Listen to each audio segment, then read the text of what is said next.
외부적으로는 세상 권력자들에 의해서 비박을 받고, 내부적으로는 철학과 접목된 이단 사상의 미혹을 받던 시절, 요한은 보고 들은 것을 증거하는 이유를 말할 때 3절 말씀해 보시면 너희로 우리와 사귐이 있게 하려 함이다, 그렇게 말했습니다.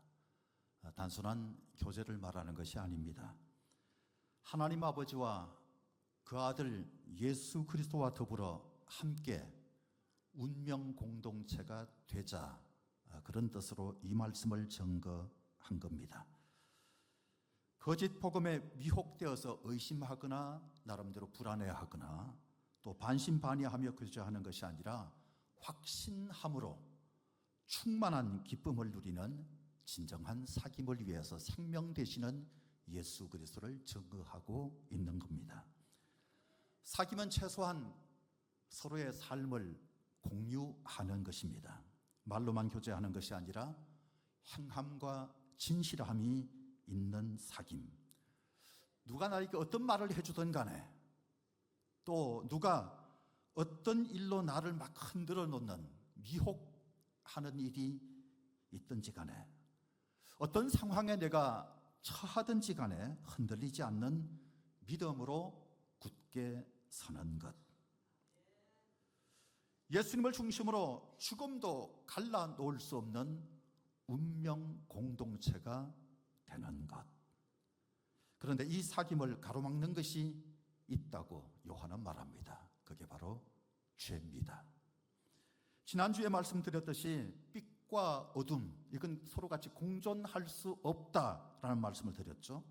5절 말씀에 나와 있는 것처럼 하나님은 빛이시고 그에게는 어둠이 조금도 없으십니다. 그렇다면 사귐에 있어서 죄는 안 된다는 것입니다. 성경은 분명히 말합니다. 6절 말씀, 만일 우리가 하나님과 사귐이 있다 하고 어둠에 행하면 거짓말을 하고 진리를 행하지 아니함이거니와. 죄는 안 된다는 말씀인데 문제는 우리가 죄와 무관하지 않다는 것.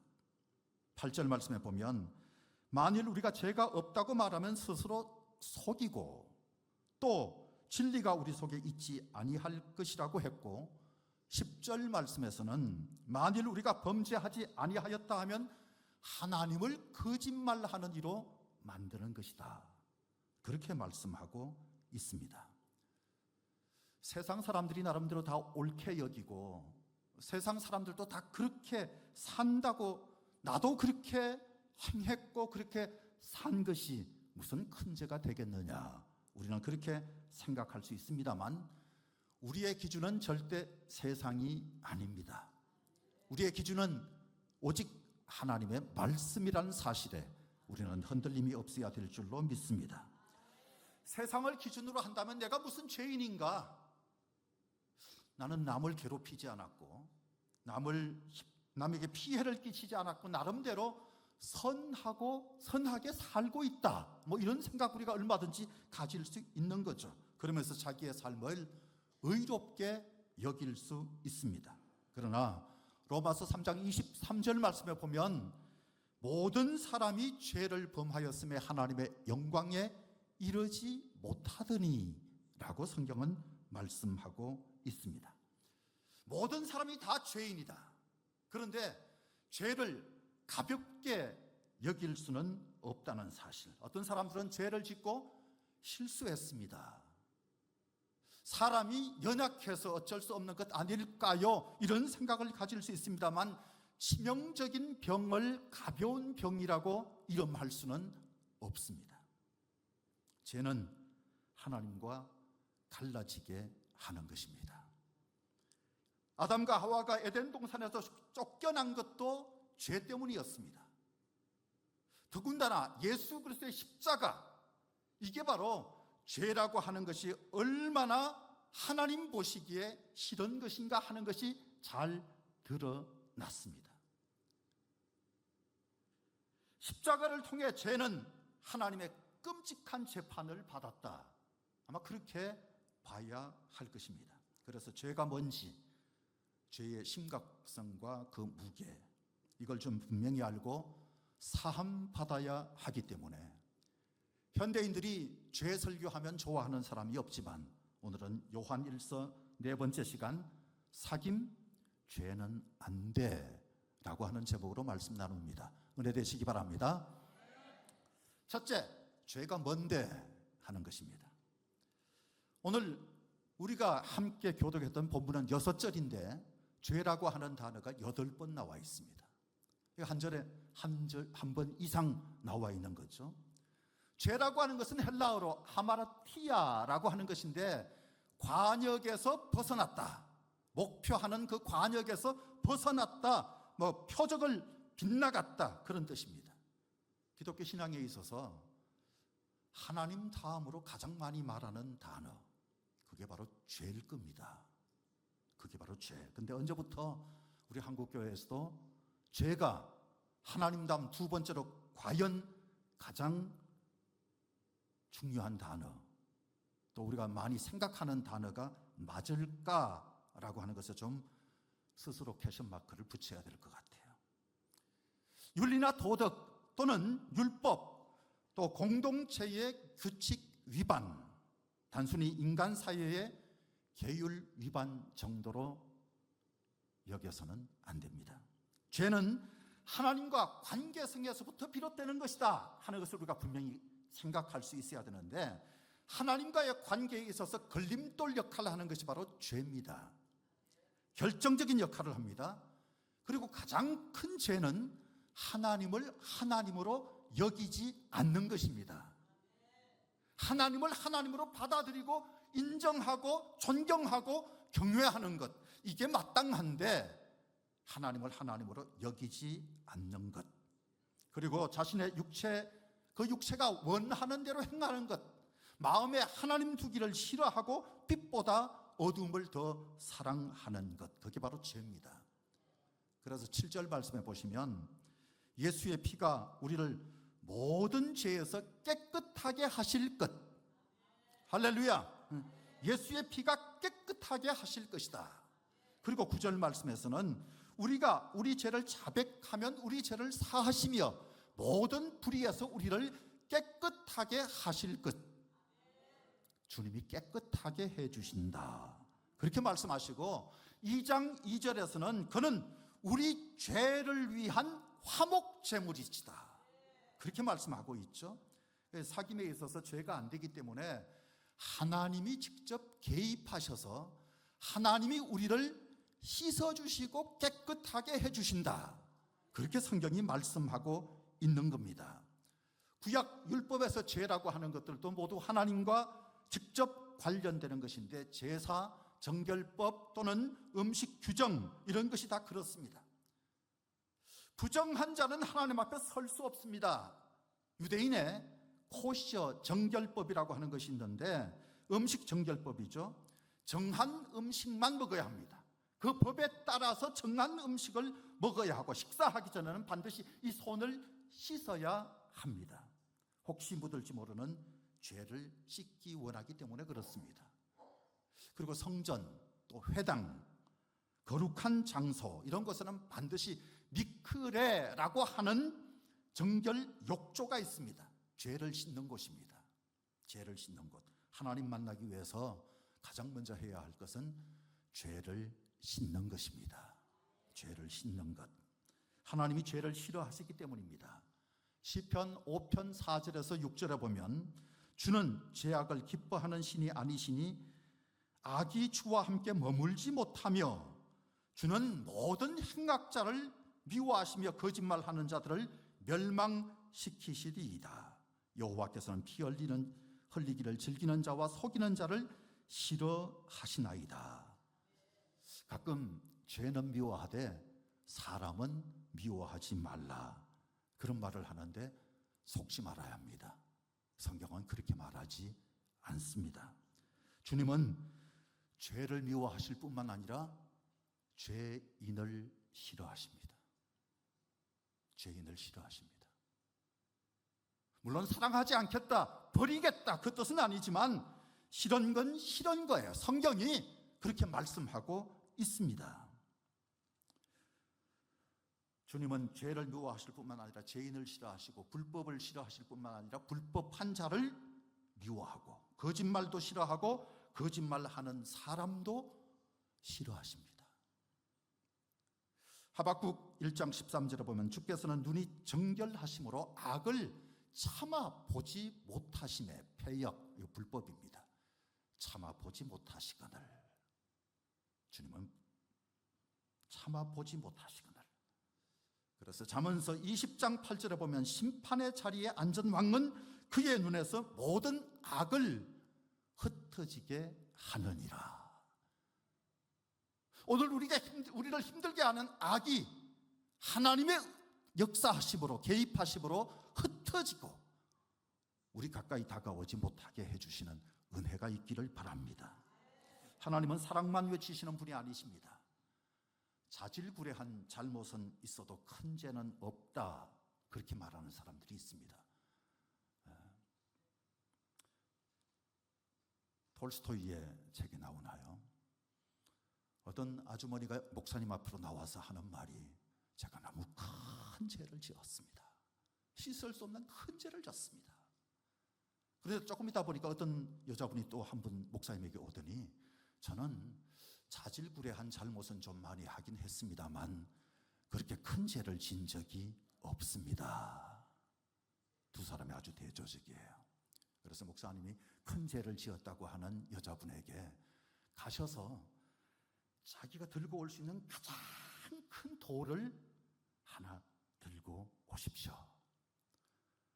그리고 자질구레한 잘못은 좀 해도 큰 죄를 진 적이 없다고 하는 분에게는 가셔서 자갈을 많이 좀 주어서 들고 오실 수 있는 만큼 들고 오십시오. 그래서 두 사람이 나가서, 한 사람은 자기가 들 수 있는 바위를 하나 들고 그걸 들고 낑낑거리면서 오고, 한 사람은 작은 자갈돌을 잔뜩 가지고 이제 목사님 앞으로 나왔습니다.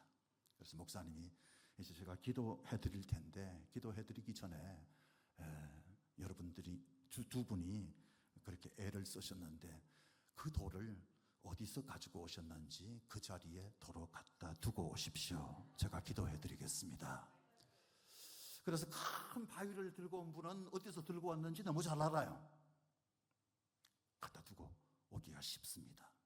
작은 자갈 들고 온 사람은 자기가 어디서 주웠는지, 이거 보통 심각한 문제가 아니에요. 내가 어디서부터 이걸 얻게 되었는지를 몰라요. 나는 큰 죄는 짓지 않았습니다. 그저 자질구레한 잘못은 좀 했다 할지라도 큰 죄가 없습니다 라고 생각할 수 있지만, 나는 큰 죄인입니다 라고 주님 앞에 인정하고 엎드리면 기도받고 또 용서받고 해결될 수 있지만, 내가 어디서 잘못을 했는지도 몰라요. 나 큰 잘못을 진 적이 없어. 늘 그렇게 사는 사람은 회개할 것도 없어요. 잘못한 게 없는데 뭘 회개해요? 그저 실수 좀 했을 뿐인데. 중요한 거죠. 중요한 거죠.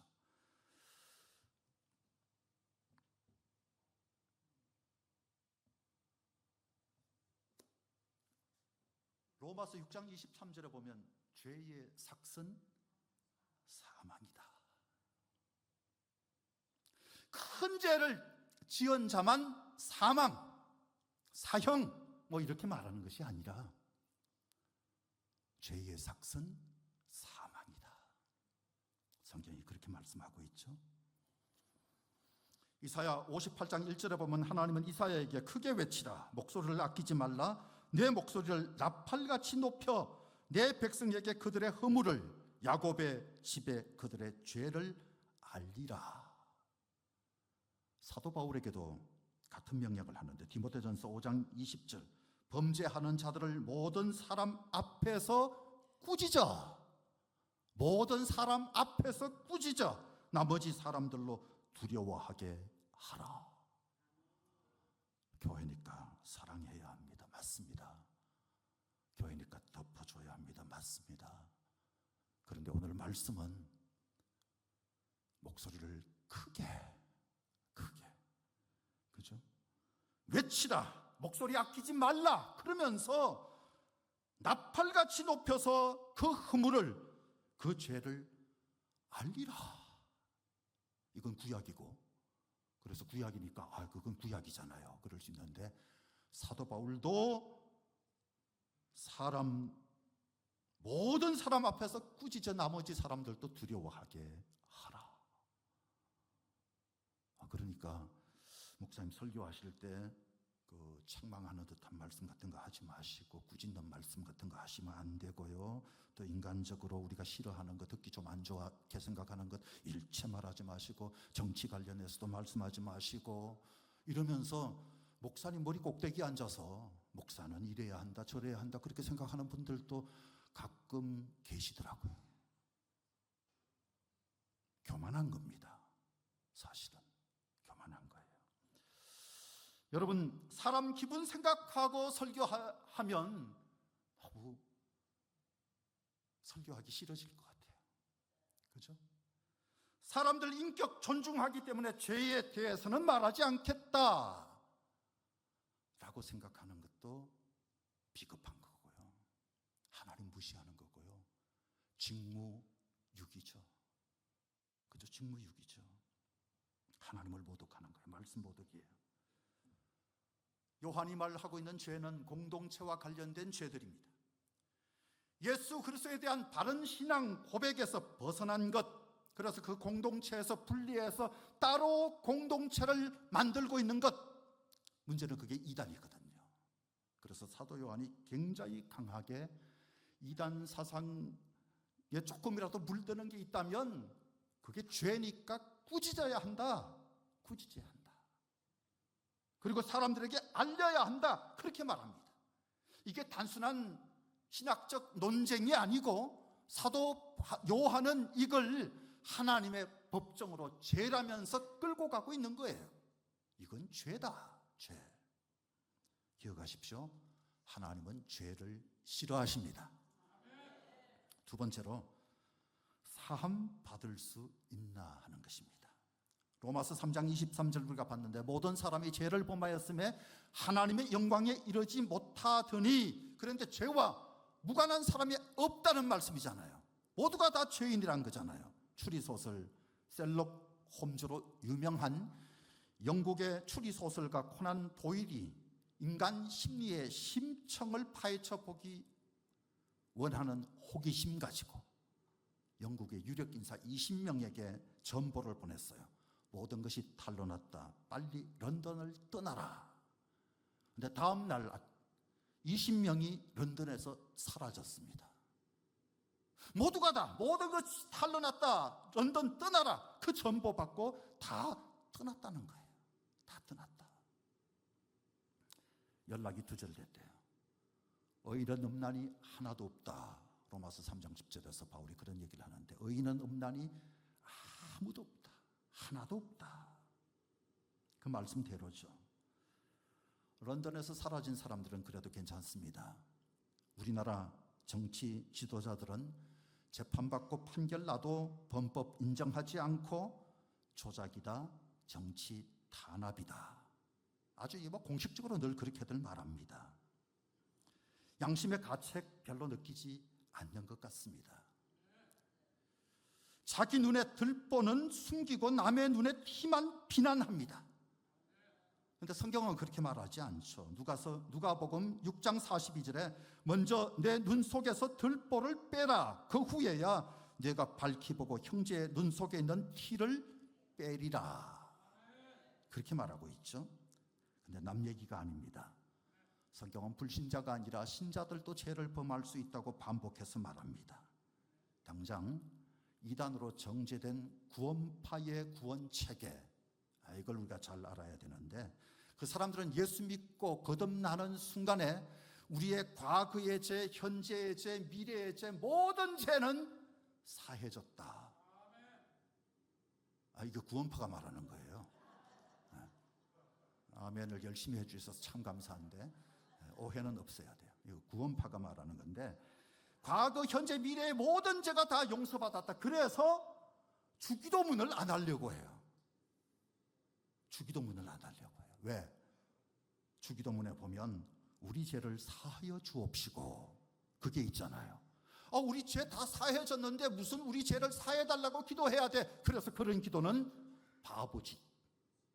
그게 그들의 생각이에요. 그게 그들의 생각이에요. 신자도 죄 범할 수 있습니다. 예수 믿는 순간에 우리 죄는 예수님이 가져가시고 우리에게는 의가 주어지는 거예요. 그렇죠? 의가 주어져요. 그 의미는 우리와 하나님과의 관계가 회복되는 거예요. 회복되는 것. 하나님이 우리 아버지가 되고 우리가 하나님의 자녀가 되는 것. 이게 바로 구원이고 영생입니다. 아멘 하다 실수할까 봐 아멘 안 할 필요 없어요. 막 해야 돼. 아멘 잘해주시는 분들이 얼마나 저에게 힘이 되는지 몰라요. 뭐 아멘 타이밍이 좀 틀렸다든가 그래도 아멘 그러는 건요 다른 사람도 정신 번쩍 차리게 하고 옆에 졸고 있는 사람이 우선 놀랄 거고, 그죠? 어떤 목사님은 설교하다가 넘어지셨대요. 근데 교인들이 아무도 몰라요. 목사님이 졸다가 넘어지셨는데 교인들도 다 졸았기 때문에 목사님 넘어지신 걸 아무도 모른대요.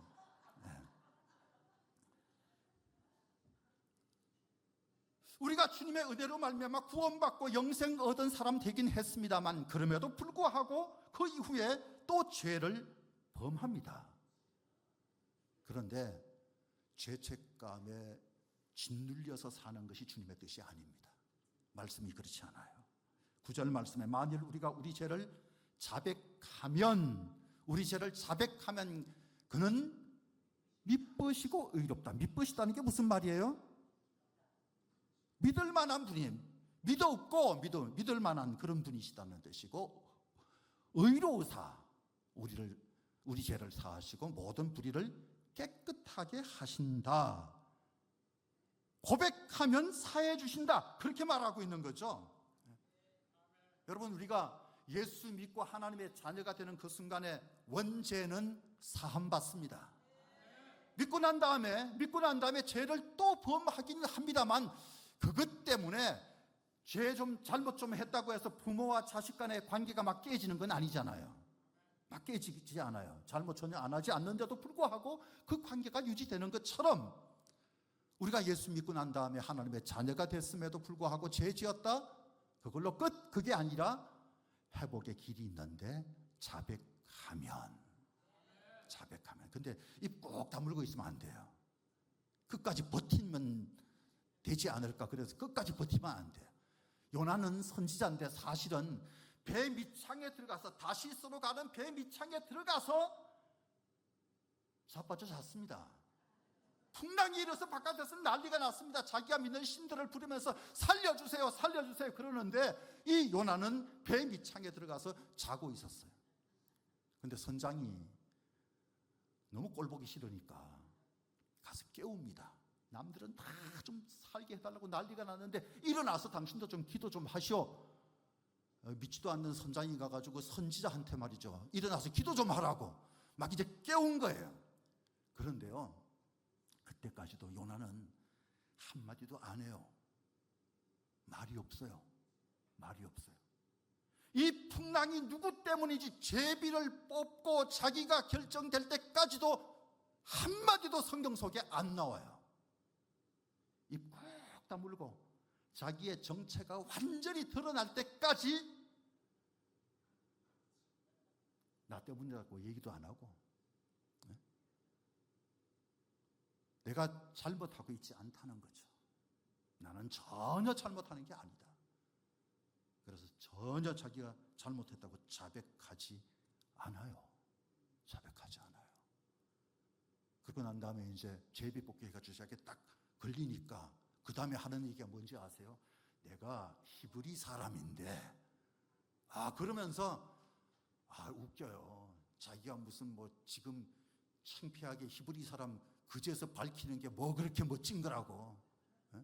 내가 히브리 사람, 하나님 잘 믿는 사람.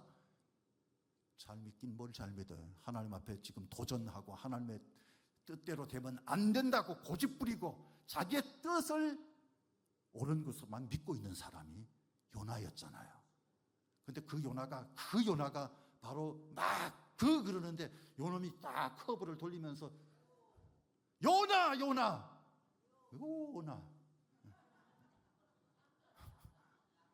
남들에게 손가락질 할 때 이거 조심해야 돼요. 이게 손가락이 엄지손가락이 너를 봐라. 커브가 이상하게 그렇게 돼 있어요. 그래서 남들에게 얘기할 때는 이렇게 얘기해야 돼요.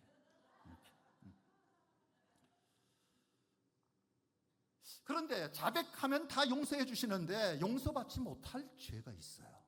중대 범죄가 있습니다. 요한일서 5장 16절에 보면 누구든지 형제를 사망에 이르지 아니하는 죄를 범하는 것을 보거든 구하라. 그리하면 사망에 이르지 아니하는 범죄자들을 위하여 그에게 생명을 주시리라. 거기까지는 좋은데 사망에 이르는 죄가 있으니 이에 관하여 나는 구하라 하지 않노라. 사망에 이르는 죄가 있다는 거죠. 용서받을 수 없다는 죄가 있다는 거죠. 그게 뭡니까?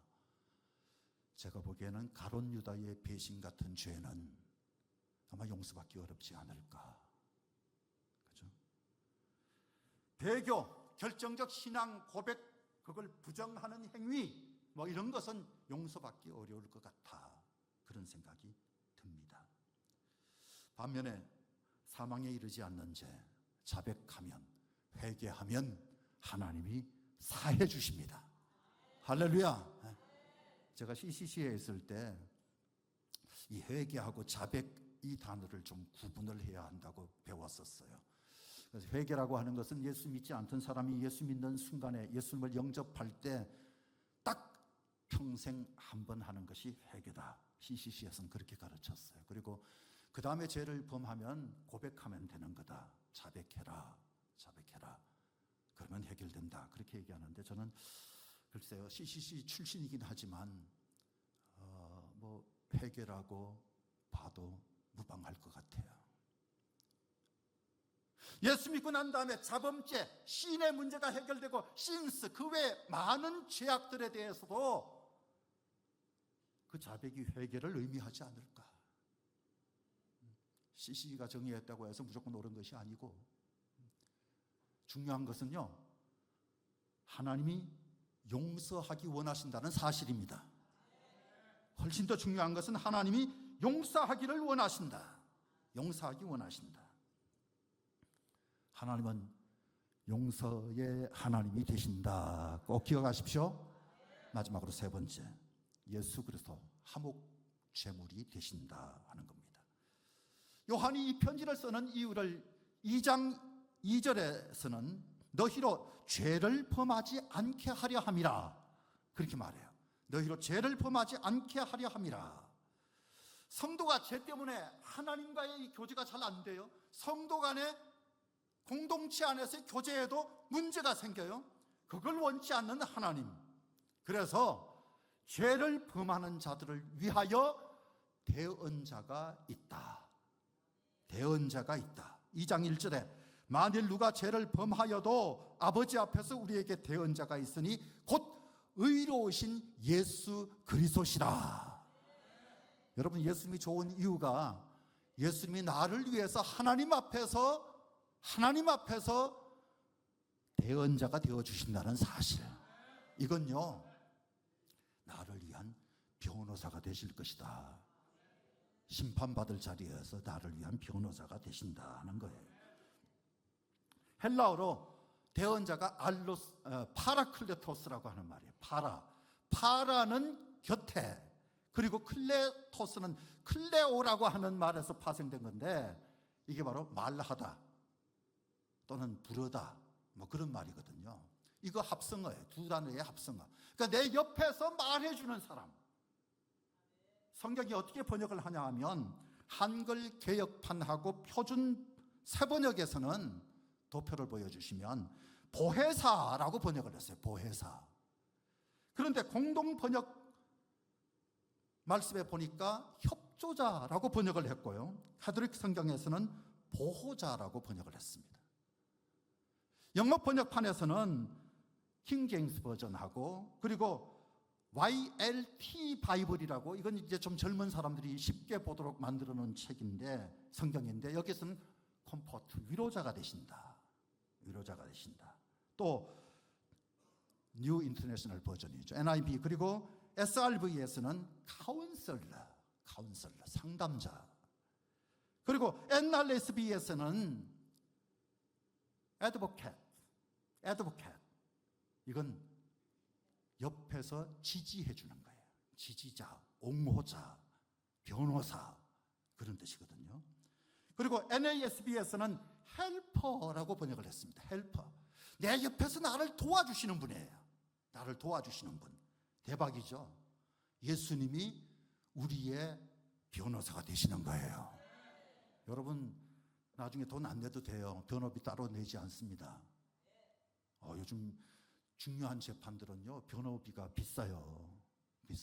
여러분 우리 조승우 변호사님한테 뭘 물어도 원래는 돈 내야 되는데 다 무료로 해주시죠. 뭐 상담 좀 한다고 돈 내야 합니다 하면서 저분은 거절할 분이 아니에요. 그러니까 뭐 고민 있는 게 있으면 무조건 가서 들이대세요. 막 집사님 하면서 들이대세요. 자, 요한은 2장 2절에서 결국 예수님이 화목제물이시다 그렇게 선언을 해요.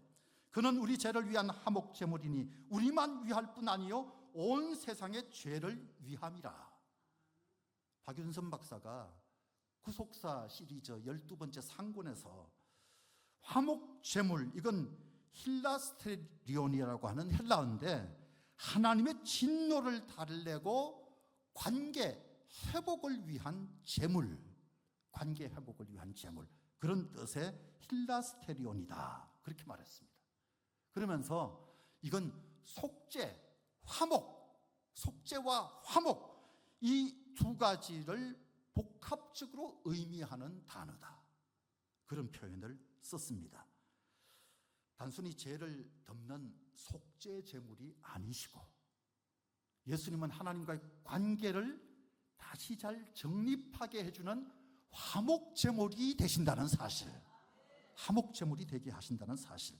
그러니까 죄로 인해서 관계가 좀 깨졌어요. 깨졌는데 그 관계를 다시 회복하게 한다. 그래서 화목제물. 그것 때문에 예수님이 십자가를 지신 겁니다. 창세기 22장에서 하나님은 아브라함에게 네 아들, 네 사랑하는 독자 이삭을 바치라. 그리고 아브라함은 그 독자 이삭을 바치기 위해서 사흘길을 갑니다. 사흘길을 가요. 그리고 그 독자 이삭, 같이 갔던 사환 둘을 산밑에다 두고 가서 구체적으로 바치기를 시작하는 거죠. 여러분, 하나님이 인신제사를 원하실까요? 전 중학교 3학년 때 예수님을 처음 믿었는데 교회 가서 목사님이 어느 날 주일날 설교를 하시는데 아브라함에게 독자 이삭을 제물로 바치라. 얼마나 제가 충격받았는지 몰라요. 이 교회에 내가 다녀도 되는 건가? 나중에 나에게 이런 말씀을 하신다면 끔찍한 하나님 막 걱정이 막 되더라고요. 다녀도 될까? 그런데 여러분, 하나님이 인신제사를 원하실까요? 인신제사 고대 잉카 페니키아에서 흔히 있던 풍습입니다. 에밀레 종의 유래를 아시나요? 신라 37대 왕인가요? 경덕왕. 그 왕이 아버지 성덕대왕을 위해서 봉덕사에 큰 종을 만들어서 그게 울리게 해라. 이제 그 명령을 합니다. 그 명령을 받고 난 다음에 일전이라고 하는 유명한 당대 장인이 총을 만들었는데 소리가 안 나는 거예요. 소리가 안 났어요. 그런데 주지가 꿈을 꾸는데 시주를 바치지 않은 가정의 아들을 그 속에다 집어넣어라. 그래가지고 이제 아들을 넣으니까 소리가 나는데 치니까 에밀레 애가 엄마 찾는 울음소리 비슷한 에밀레 그랬다고 해서 에밀레 종이라고 이름하게 됐다고 합니다. 믿거나 말거나. 여하튼 인신제사 최고의 제사로 일컬음을 받았고 신에 대한 최고의 정성이 담긴 제사다. 고대에서는 그렇게 생각했는데 그 고대인들의 인신제사처럼 하나님이 인신제사를 원하면서 독자 이삭을 바치라 그렇게 말씀하신 것이 아니고, 그렇게까지 순종하는 자세를 막 보일 때 창세기 22장 12절에 보니까 네가 내 아들 내 독자까지도 내게 아끼지 아니하였으니 내가 이제야 하나님 경외하는 줄을 아노라. 그 마음을 좀 보고 싶어 하셨던 하나님, 경외하는 마음, 순종하는 마음. 우리가 경외하는 마음, 순종하는 마음은요, 죄 없을 때 인간의 모습이에요. 교만이라고 하는 죄가 들어가면 하나님 경외의 대상이 아닌 거예요. 순종의 대상 아닌 거예요. 그게 싫은 거예요. 싫은 것. 그런데 요한, 예수님이 이제 죄 지은 사람들을 위해 화목제물이 되셔서 우리가 자백하면 어떤 죄를 지었든 용서하신다, 사해 주신다. 그러면서 죄책감 때문에 무겁게 지내고 있는 우리에게 자유를 주신 거예요. 할렐루야. 깨끗하게 해준다. 정화의 도구, 이건 바로 그리스도의 피입니다. 예수님의 피예요. 히브리서 10장 10절에 예수 그리스도의 몸을 단번에 들이심으로 말미암아 우리가 거룩함을 입었노라. 그리고 12절에 보니까 영원한 제사를 드리셨다. 한 번 드린 거지만 그 제사가 영원한 제사가 됐다. 우리가 예수 믿는 것은 이 제사 행위, 예수님의 제사 행위를 지금도 유효화하는 수단이다. 그렇게 보시면 될 겁니다. 그 이후에 죄를 지었다 할지라도 믿음의 고백만 있다면 얼마든지 사함받고, 그게 바로 은혜가 되는 건데, 그 은혜로 말미암아 주님과의 관계가 다시 회복되어서 주님과 교제함은 물론 공동체 안에서 사귐의 기쁨을 풍성하게 누리는 것, 그걸 위해서 쓴 편지, 늘 기쁨으로 충만한 교제 나누면서 사시기를 주의 이름으로 축복합니다. 할렐루야. 기도하겠습니다.